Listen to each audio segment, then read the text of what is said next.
So use a longer spring and a smaller spring.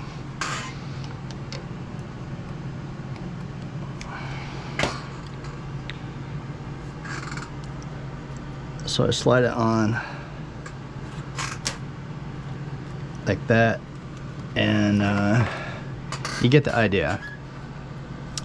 You just want to make sure that it's secure, it's going to stay on there, and that's pretty much it.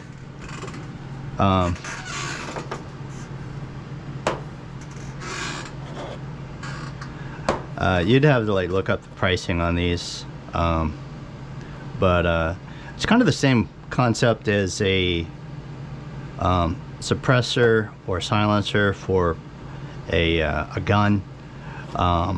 So basically it just kind of puts whatever noise would come out of the exhaust pipe inside of here, and there's material inside the these silencers to help deaden the noise. And I went with the 3-inch silencer for this helicopter because it just has the standard plastic skid struts, and you know, obviously the longer one, you know, would be hitting the ground.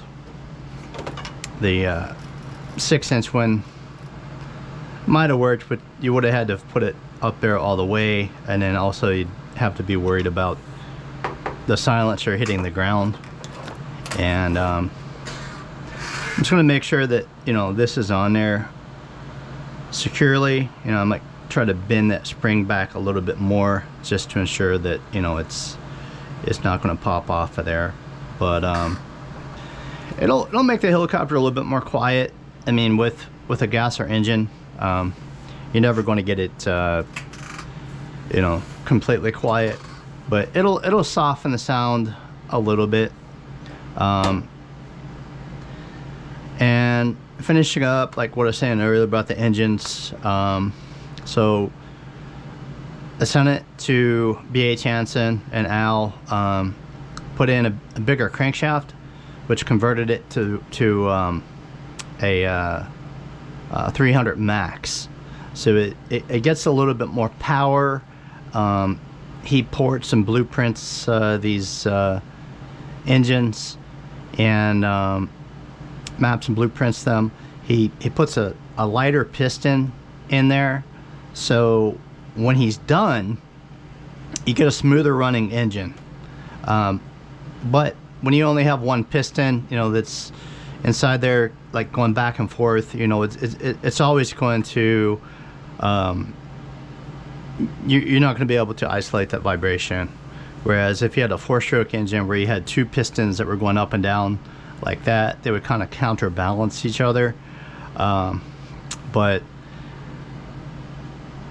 BH Hansen gets these engines running as smoothly as you can possibly get a 2-stroke engine running, and they do really good work. They're highly recommended, and it's going to take me some time. I'm going to have to try to sell my Vario helicopter to, you know, try to get the money to buy the servos. There's plates that go on here.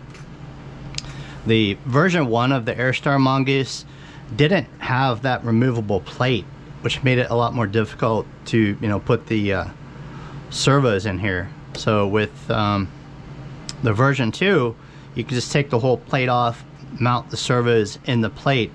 Then all you have to do is mount the plate on there to do the install of your servos. And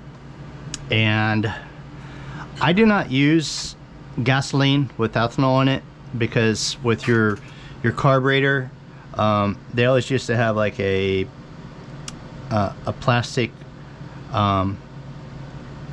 piece that connected it, and or, you know, rubber piece. And what would happen is the ethanol, which is basically alcohol, would harden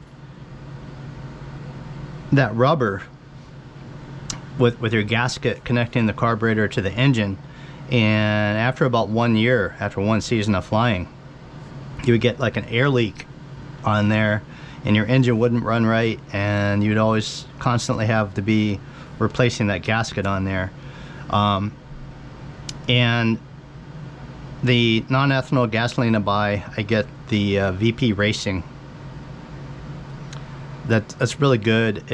I believe it's like around 93 octane, and it's just a really good fuel. It's non-ethanol, and I get the 4-stroke 1 gallon metal cans, and I like those because they're not pre-mixed, and it's actually a gallon. Their pre-mixed ones are actually less than a gallon, and with it being a gallon, it makes actually makes mixing the ratio better. You have your ratio cup, and like I said, I go with 32:1. So the ratio cup, you find the 1 gallon mark, which is up there, and you go down, and then it has the different ratios on here.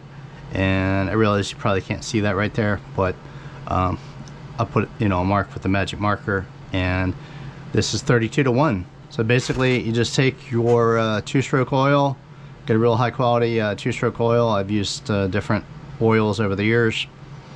I used to like the Pennzoil outboard motor 2-stroke synthetic oil, but you can't get that anymore.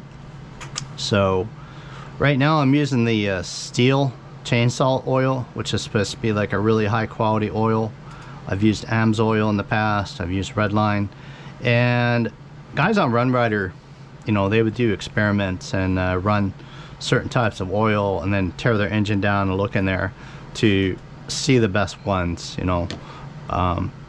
Some would leave more deposits than other, in the engines. So that's really about it. You just mix, you get your 1 gallon of high quality gasoline. I use the VP Racing small engine fuel, and I'll put 32:1 ratio of the steel chainsaw 2-stroke oil in here, and then all you have to do is just pour that into your gasoline, and then you're good to go. And I always like mark it on here, 32:1, and you're all set.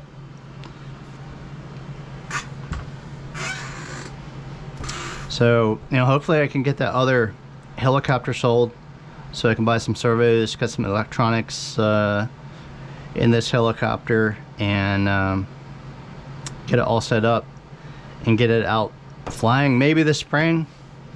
It's January 13th now, so we'll have to see how things go. These things are definitely expensive, but I'm doing it in stages. This has been my winter project, and it's the first time I've ever actually done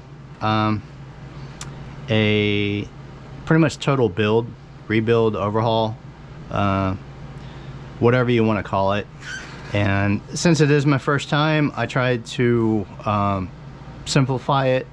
I tried to idiot proof it, and if you watch some of my previous videos, you saw how I had like an extra frame when I was like replacing the frames. I had the engine and everything out. It was just a matter of taking each bolt out, and I would place them on the table on the other frame to the corresponding hole. Whichever hole they came out of on here is the hole that I put on the frame laying on the table. And I guess some of them are slightly different sizes, so it's smart to do it that way. And it's a lot easier than tearing it completely down all at one time. So I did this side first, I did the other side, and I will eventually put a headlamp down here underneath. I do that for all my helicopters. I get these Nebu 500 lumen headlamps, and again I put like a thick, probably at least five layers of double-sided tape on there to help to dampen the vibration from the engine. And it's kind of nice. When I was in the Army down at Fort Polk, I would fly the helicopter really far away, and I have the heat tape on here. You can buy